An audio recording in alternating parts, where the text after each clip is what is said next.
Thank you for everyone who just joined us. Colton, I don't know if you want to pull up your presentation again, and you can talk through the, maybe do a quick chat about the modeling. And then if folks have questions, if they want to use the raise a hand function, we'll call on everybody and try to get to as many questions as we can. Okay, so welcome everyone. Thanks for joining.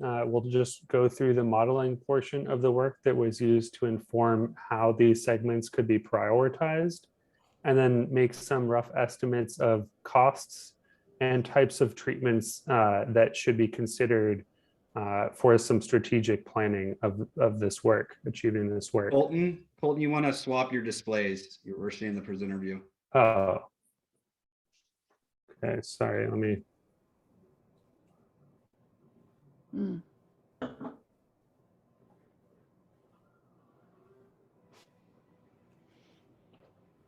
How's that? There we go. Okay, yeah, thanks. Again, just a reminder to show you all that the red portion here is the main focus of the work to do the segmentation and modeling for. There were also some kind of inlets of forested areas into the community that we also considered providing assistance for modeling and demonstrating what types of treatments may be effective in those areas. I didn't put a slide in for this, but the first thing that we started doing here was segmenting this long fuel break into small zones that could be considered for treatment based on vegetation types and the fuelscapes or surface fuels in those areas. Chopping it up into smaller bits allowed us to summarize information at a finer scale and actually get to what types of treatments may be achievable across those different polygons. And you can imagine there's quite a bit of variation in the types of vegetation and fuels that exist across this entire segment. One of the tasks of our work was to assign possible treatments that could be considered for each of those segments. And I'll show a table of that in just a second. But this was done in order to inform some rough estimates of cost and to give an idea of what type of work is likely to occur across this entire area. The main takeaway from this table here is that the vast majority of work on a per area basis was this hand thinning. This covered the vast majority of work that we thought would occur on the ground, and that's hand treatment and some type of potential thinning. There's very little room for ground-based work across the area that's mechanical, but it's still something that we might suggest considering in certain portions of that fuel zone. And then there were also some areas that looked like they were too steep or didn't have treatments that we thought were relevant or applicable. And again, this being a strategic GIS exercise is intended to inform the planning and not entirely handcuff or constrain the implementation of treatments across this area. We still expect people to go on the ground during layout and reconnaissance and make sure that they are applying the right types of treatments in the right places and not simply also skipping areas because we thought they might be too steep. It's clear, I think, visually and from our data analysis that the accessibility will be an issue or could be an issue in some places, but I know Todd's working with creative contractors that can basically get anywhere they want to on the landscape if need be. I put in a very general slide of what fuel breaks are intended to do. And this isn't demonstrative of the exact type of work that will be going on. But the general idea is to reduce densities of forests, break up the continuity of the surface fuels to the canopies in the forest, and remove some of the stuff on the ground that's likely to generate high flame lengths. And what that's intended to do, or the consequence of doing that, is where in many areas you have continuity of fuels from the surface of the forest floor into the canopy that allows fire to transition into that canopy overstory. In a treated area, generally fires have reduced intensity and they don't kill overstory trees. So that's kind of, from a forest health perspective, some of the goals.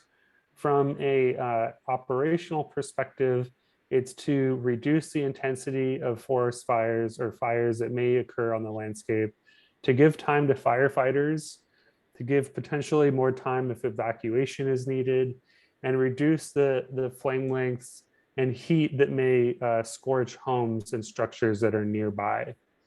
I'd like to just say one thing. You mentioned this last time, Colton, but it's important when you look at these images. The illustrations here are, in a conifer forest that's not like the forest that we have in Marin for the most part. Although some of the work we'll be doing is in the redwood forest that may structurally look similar to this. The type of treatments we're going to do are going to be less about providing space between the trees. For the most part, we want to encourage continuous canopy in the oak and bay woodland because of the shade it puts on the ground, which helps suppress regrowth of the invasive plants like broom, and increases the moisture that's retained in the ground, reduces temperatures underneath it, and really greatly reduces fire behavior, and fire intensity underneath the canopy, just like Colton described. Thanks, Todd. So the next few slides is where I just want to spend the effort to describe how we did the prioritization of these segments. Our prioritization was mainly based on a combination of two variables: one, fire threat rating, and two, community wildfire exposure. So the first one, fire threat rating, is a combination of flame lengths, rate of spread, and burn probabilities. That gives us an idea of how hazardous the fuels and the landscape are simply for carrying fire from one place to another, basically. And then the community wildfire exposure is a data set produced by the Forest Service, and that gives an indication of basically red areas are areas where if a fire were to start in that area, it would likely burn into many structures. And so this gives an idea of where the source of exposures are. Combining these is really valuable in this example or in this landscape because it allowed us to look at areas that were both high hazard and or had a high likelihood of burning many structures. And the modeling, if you guys are interested in more of the fire history and the modeling and weather conditions that went into driving these models, I suggest looking back at the Marin Community Wildfire Protection Plan, which spells out a lot of the kind of basis for this work. Looks like we have a raised hand, Terry Thomas. Thanks. I appreciate being able to ask a question in the middle here. I'm just wondering if I saw an amazing map of the evapotranspiration rates that was like a one-time thing in Marin County that really showed where the vegetation was the driest and in a way part of that threat analysis. I'm wondering if you all have anything like that included in how you're addressing the fire threat analysis. I'm not aware of that. Colton, did you? Yeah, no, so we don't directly have that in our analysis. Indirectly, fuel moistures are included in the weather conditions that drive the fire modeling, and those are informed by the likely or predicted fuel moistures under extreme weather conditions. And so you would expect that those areas that are relatively drier would have lower fuel moistures, which would contribute to high fire hazards in general. And so we didn't directly incorporate that data, but I do suspect that our analysis does account for that variation in fuel and vegetation dryness across the landscape. Thank you. I'll just cover two more slides and then we can open more questions.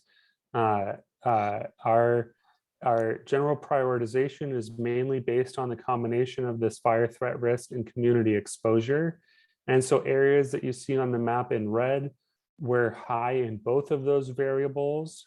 And then areas that you see on orange would be high in one or the other, or potentially medium in both of those variables. And then area in green would be low in both of them. And so what you can see is combining those two variables allows you to see very clearly where basically the biggest risk of fires occurring and having high intensities are on the landscape.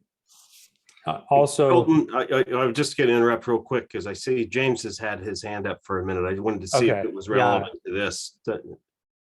Well, I don't want to interrupt your flow, Colton, but I noticed that the ribbon on the map is fairly thin, and I'm wondering. I live on Crown Road at the edge of Marin Water District land, and there's a steep slope, and it seems that the practice there is to just do fuel reduction in 100-foot band from the road, and on a steep slope like that, that seems like not nearly sufficient, like we're toast basically.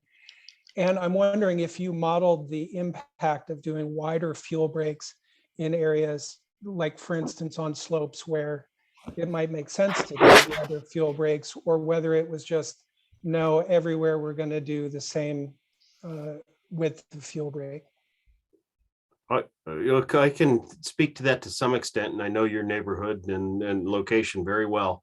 In your neighborhood, you'll see an extension of the work that's been done. You're going to see that fuel break widen a little bit. The good news is, what the water district has done through their activity is really maintain a grassland underneath the canopy of the trees there. Fire is going to burn up that slope rapidly, and it's going to reach the road, but with relatively low intensity when it reaches the road. It doesn't mean that I feel that your neighborhood's safe, or that would be safe to be on that road when a fire under the right conditions reaches it. But the work they've done has helped, and this will increase the buffer from 100 feet to about 200 feet. And we absolutely will, in certain cases, identify locations where work needs to go farther. That if it's within the 300-foot buffer allowed through this project, we may do additional work. But I think in certain cases, certain extreme locations, you're going to see additional projects proposed by the MWPA to create an even wider landscape scale fuel reduction potentially in certain locations, to reduce the intensity of the fire even more dramatically. Thank you, Todd. So the last thing that we did was group those segments together into what we would call project areas. And these are ordered based on general priority. This allows folks that are implementing the work to focus on a concentrated area of the landscape and not need to jump around as extensively as one might want to, and also kind of provide an evidence-driven support or approach for supporting where to spend the money first, if possible. Again, as with our treatment assignments and other work here, this isn't intended to limit or constrain what's done and how it's done on the landscape. This is intended to provide a general strategic plan, but we know that there's a lot of issues with accessibility, willingness to participate in the program, I suppose, and opportunities that might come up and arise for treatments to occur across the landscape. And so certainly, I think this is a multifaceted approach where you'll should let Todd describe this, but you'll see work starting in many different places across the landscape, or starting simultaneously across the landscape, really based on opportunity as those arise. I think that's a great description. I would anticipate that you're going to see work occurring in most of these zones, beginning this fall and certainly extending through the winter, and then probably for a total of 3 years to complete the initial pass. we probably have time for maybe one more question. Looks like Terry, you have another one? I have a question. Oh, Go ahead, Terry. Well, okay. I wanted to know if there was any way that the public could see those different modeling maps, like what went into the fuel model, what went into the fire threat model. If there's a way that's a little more transparent.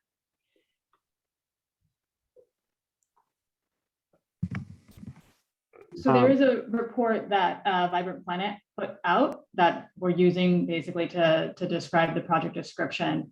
And we will circle up with MWPA and see about getting it available maybe on their website. Excellent. That would be great. Thank you so much. Okay. I have a question. Sure. The question is, I heard Bruce at the end of the earlier session talking about removal and biomass. And the question I have is, do you factor in the removal of the understudy and the understory and the dead branches and trees and things, all of that? Does that have any impact on the decisions that you make about your treatment?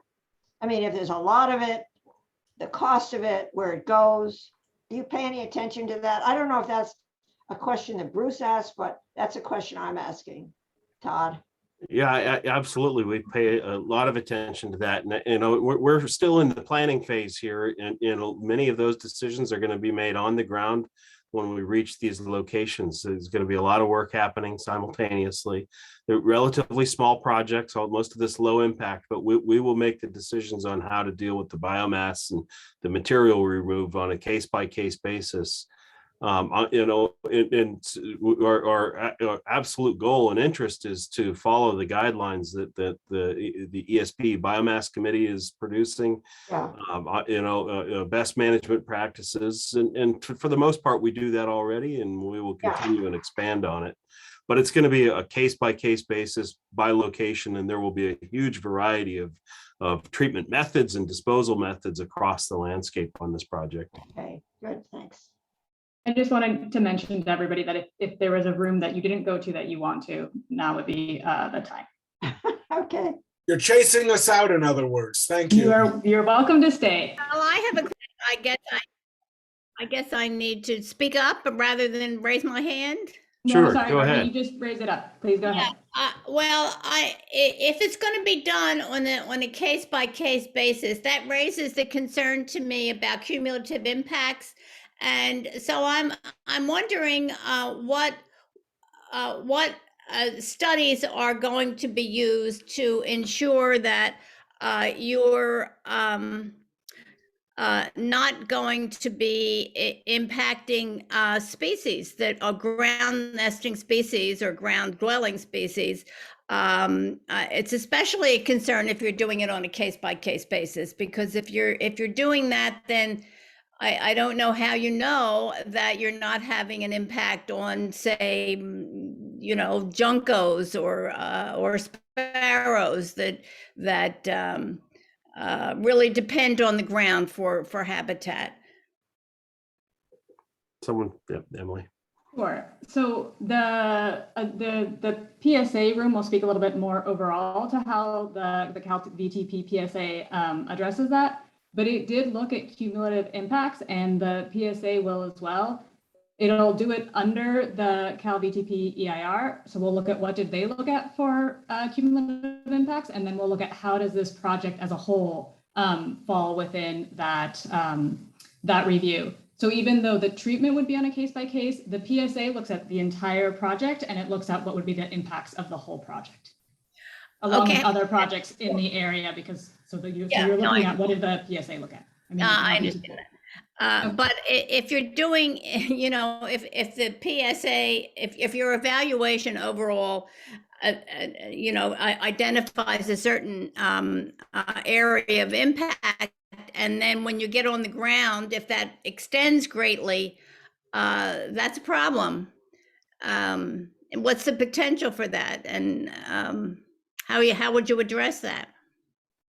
So I do think that other breakout room is probably the better one to answer these specific details. But the one thing I will say is that there's requirements before you do the work to go see what are the conditions on the ground and do some specific surveys to see what are the species.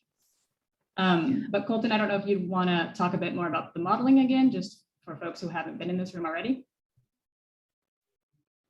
All right, so you're finished talking to me, right? No, I'm happy to. It's just the design of the breakout rooms was to be able to No, I talk understand. to folks who have not come before to this one.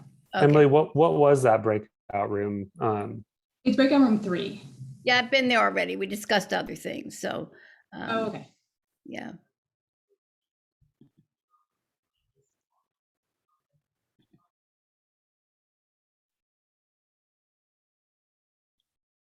Okay, so I'm going to go through the modeling and approaches that were used to inform the potential prioritization and the rough estimates of treatment costs and conditions or types that might occur across the landscape. This is a map that just shows the main area of focus is this red core zone fuel break that was considered for prioritization.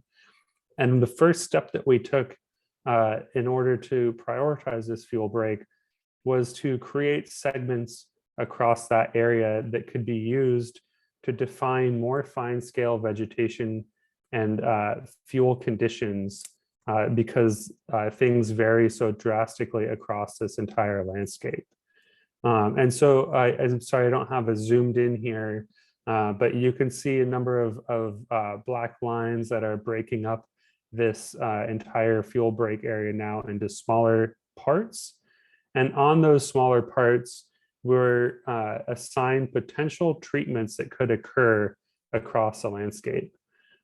These potential treatments were assigned using a combination of vegetation and topographic conditions. And they're intended to inform what might change or occur with the fire hazard if those treatments were completed, and the potential cost and types of treatments that the folks implementing the work would need to be aware of on the ground. The big takeaway from this table that is way too small to read right now is that the vast majority of the work that we suggest would occur across the landscape is handwork. There's very small portions of the landscape that we think might be amenable to ground-based mechanical work. And there are some areas that we identified that may be too steep or inaccessible to actually be treated at all. These treatments aren't intended to constrain or limit what can be done on the ground, but they're rough estimates from our GIS perspective that can inform costs in order to do budgeting and prioritization out years, and inform the community about what is likely to be done across this area. Again, just emphasizing that handwork being the most likely type of work. I wanted to present an image, a very, very generic image of what the goal of fuel treatments in general is. And this is not specific to the greater Ross Valley landscape, but this is actually more akin to mixed conifers across California in general. But the idea here is that the work that you do is intended to break up the continuity of fuels between the surface of the forest floor and the canopies. And that's intended to reduce fire intensity, and from an ecological perspective, reduce the risk of mortality to overstory trees. And from an operational perspective, provide time for firefighters to get into areas, maybe provide more time for evacuations if necessary, and reduce the intensity of flames and heat that might reach structures if a fire were to pass through that zone. The prioritization that we did was mainly based off two variables: fire threat rating and the community wildfire exposure. So first, the fire threat rating. This was created by a combination of modeled flame lengths, rates of spread, and burn probabilities. And so this gives an indication of the type of fire behavior that we'd expect to see in any given portion of the landscape. And then the community wildfire exposure data set is something produced by the Forest Service, which provides an idea of the sources of exposure. And so values that are high, or in this map red, would be areas that if an ignition were to occur, would be more likely to burn a larger number of structures. And so this is related to the source of exposure. And so combining these two variables allowed a prioritization that was both based on the potential fire behavior or activity in a given area and the likelihood that that fire would reach and burn structures. The basis for some of this work comes from the Marin Community Wildfire Protection Plan. And so if you're interested in the fire modeling, the weather conditions, or more general fire history of the area, I do suggest going to review that report. The way that we prioritize on these two variables meant that areas in red on the map were both high fire threat risks and high risks of community exposure or risks to structures, while areas that are orange would be either high in one or the other, or medium in both. And then areas in green were generally low fire threat risk and low community exposure. Doing this on a segment by segment level was key in order to allow variation across this fuel break zone. And you can see what happened as this analysis was undertaken was that many of the prioritized high priority areas were clustered together and low priority areas similarly clustered together. And so we used after this an adjacency algorithm to generate grouped or clustered project areas that could be used to focus work in specific areas of the landscape and kind of use a strategic planning framework that's based on an evidence-driven approach to determine where you might want to prioritize resources for treatments.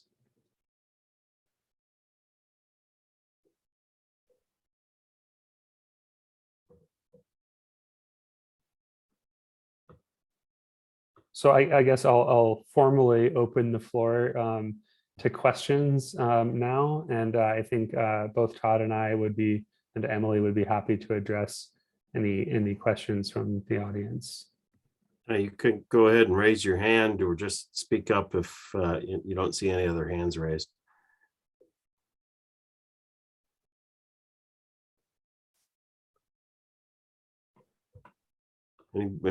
Somebody's got a question out there, I know it. Aaron's speaking sign language there.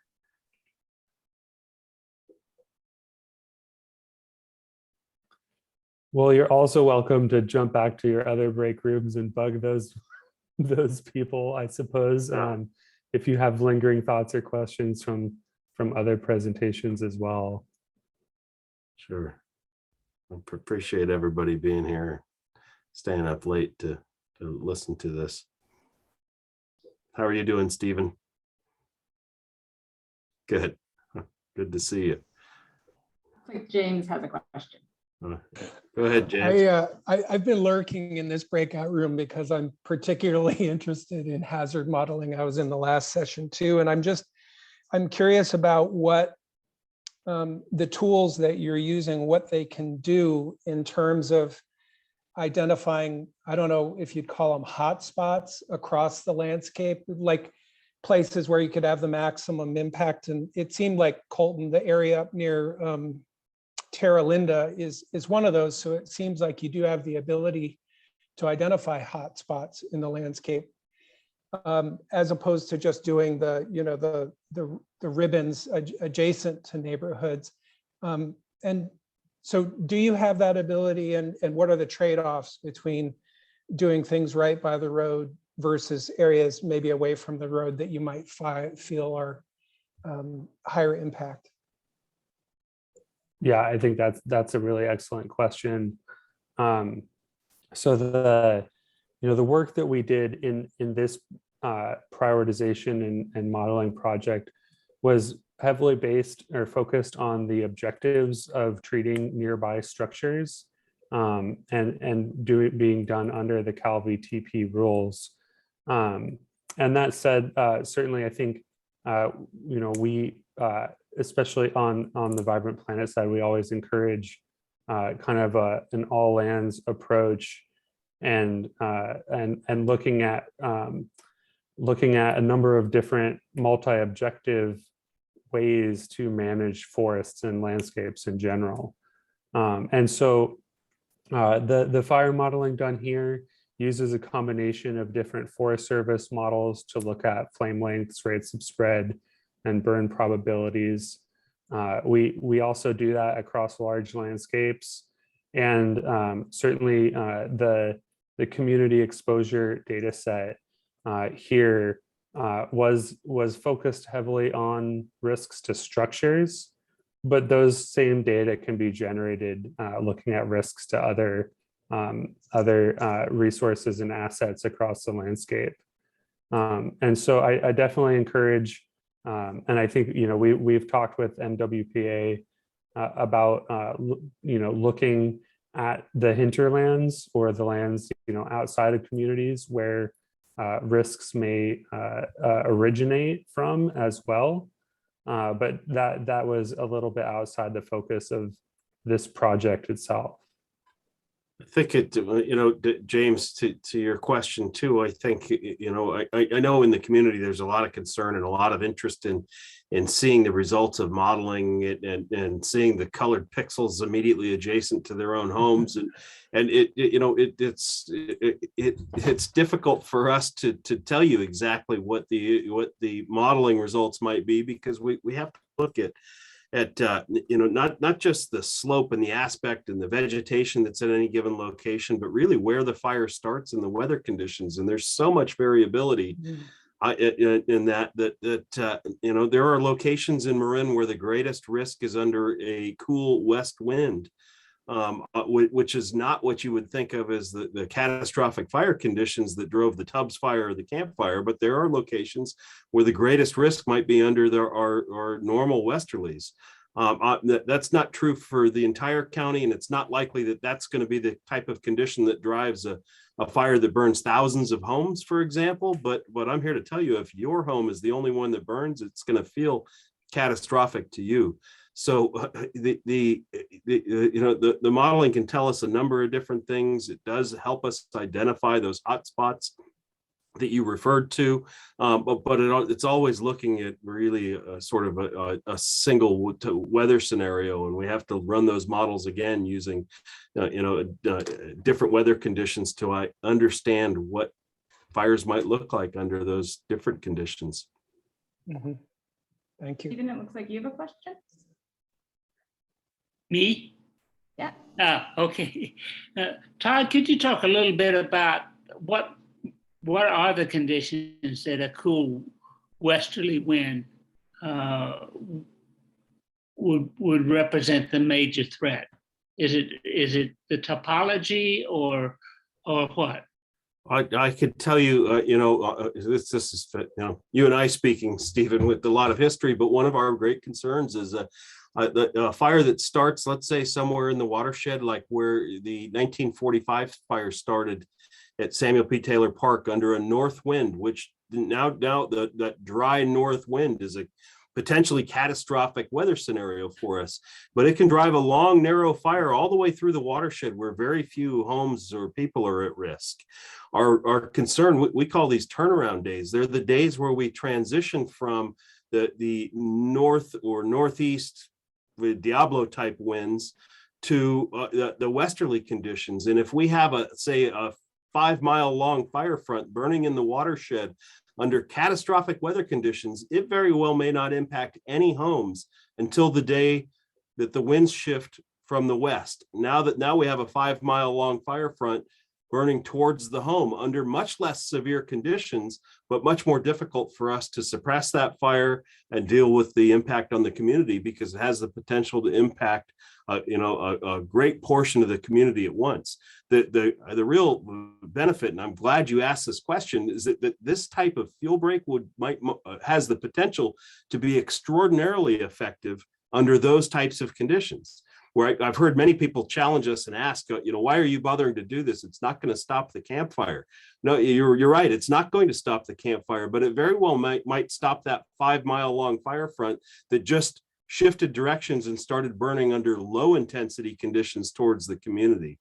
And that's a game changer for us to have this type of work. Thank you, Go ahead, Todd, for Stevie. Explaining that. It's extremely helpful. Maybe that is the scenario that I think Mark Brown and all of us and the fire service with the backgrounds in wildfires are really concerned about. You live in a location where an east wind really blows the fire away from you in most cases in the watersheds. So the best conditions for the Kent Woodlands might be a fire that starts in the Kent Woodland or in the watershed under 70-mile-an-hour east winds, like we saw in October 2017. That fire blows away from you and has almost no impact on your community. When that wind shifts out of the west, you've got to be worried. Go ahead, Stephen. I saw you raise your hand there. Yeah, thank you. Sorry. I was just thinking that the campfire, there was one area that had a treatment right up by the area, and the fire went all around it. It was untouched by the campfire. Yeah, the fuel treatments are effective. I hear just about every day, again, people challenging us saying the fuel treatments, the forest thinning around the campfire didn't help. Well, first of all, we're talking about a dramatically different type of fuel treatment, dramatically different types of fuels in the Ponderosa pine forest in the Butte County. But regardless, it did make an impact. The fuel treatments at the edge of the community, especially the work that had been done, much like this, made an impact, and firefighters were able to successfully work and save lives and homes in those locations where they might not have worked otherwise.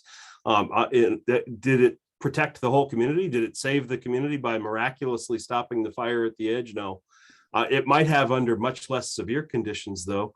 On that particular day, no fuel break was going to stop that fire. The fire spotted 12 miles ahead of itself.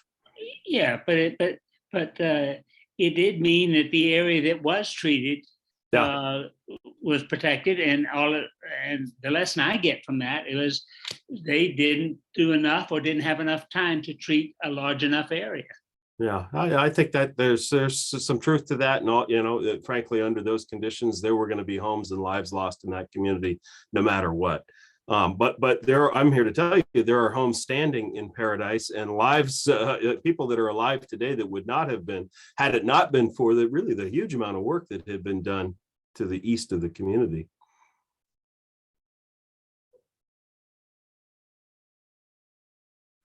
Yeah, this is great. I wish we'd had these same questions in each one of the 3 breakout sessions. So. James, did you have another question? I wasn't sure because your hand was up. Yeah, James, your hand's up. Feel free to throw another one at us. That's an axe. I guess I just don't know how to take my hand down. I don't want to monopolize. I think we can do it. I can ask a lot of questions, but I won't. Yeah, this is our chance for a little bit more discussion. So I think we probably have about a minute left. So, well, if I may, Todd, I think it was you who came to my house and you said, well, there's the fuel break, but then there's, if we get a crown fire, the big danger to your house is embers, or heat. And so that, I really appreciate this presentation, and it just got me thinking about, I know that all the agencies and like the water district, they have very limited resources. They can't hit everything. So I'm just always curious about how you prioritize given what you view as the biggest threats, Todd.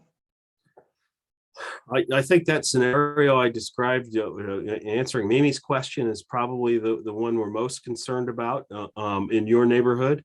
A fire that starts near Novato in the Highway 101 corridor under a northeast wind scenario like we had in October 2017 and November 2018, where conditions were really catastrophic here. A fire that starts near the freeway in Novato has the potential to burn all the way through the San Geronimo Valley and the Ross Valley, Terra Linda, Lucas Valley, but potentially destroying tens of thousands of homes, frankly. This project will make an impact for all of the communities in the Ross Valley by giving us some buffer between that type of fire.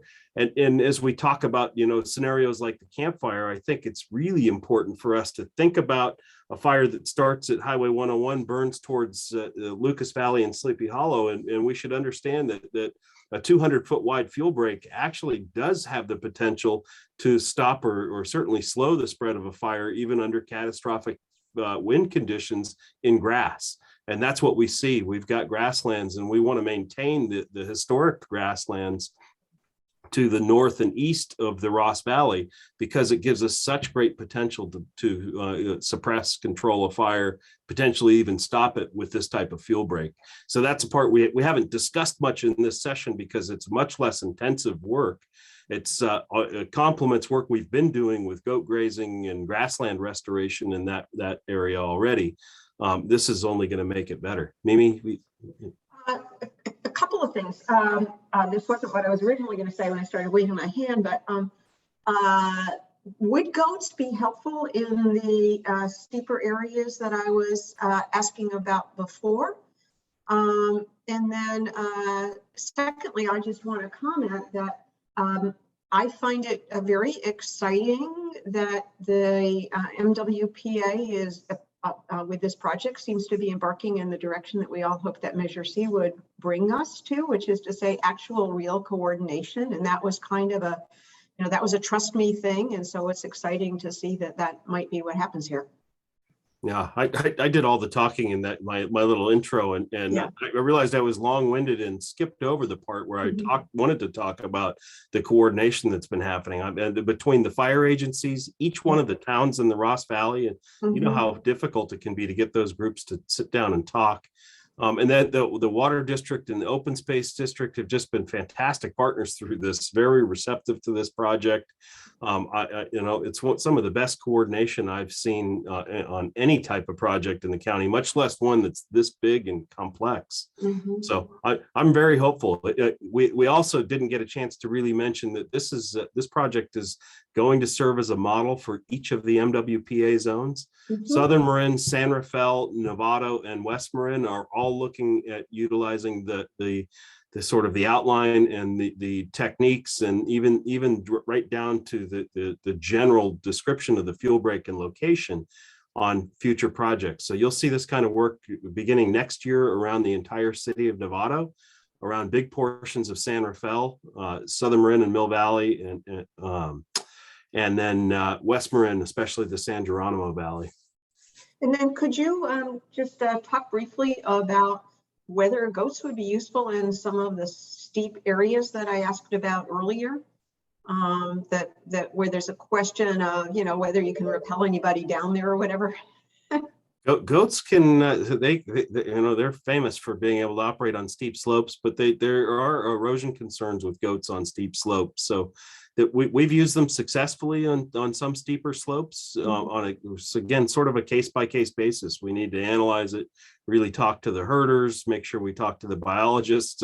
We don't want to cause any bigger problems than we had before. So yes, goats can work on steep slopes, but it takes a lot of consideration. And goats are effective in certain fuel types, and sheep will play a slightly different role when we're grazing. So I'm a big proponent of herbivores. I think they're a fantastic tool in our toolbox. You're going to see more grazing than you have in the past, but it's not going to happen everywhere.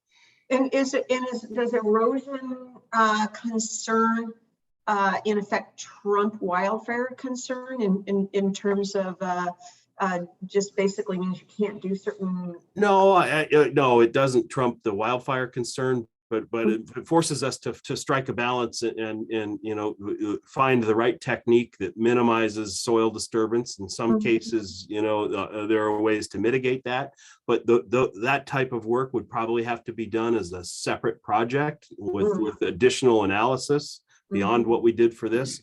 So if we identify a location that requires a treatment that's not a part of this program,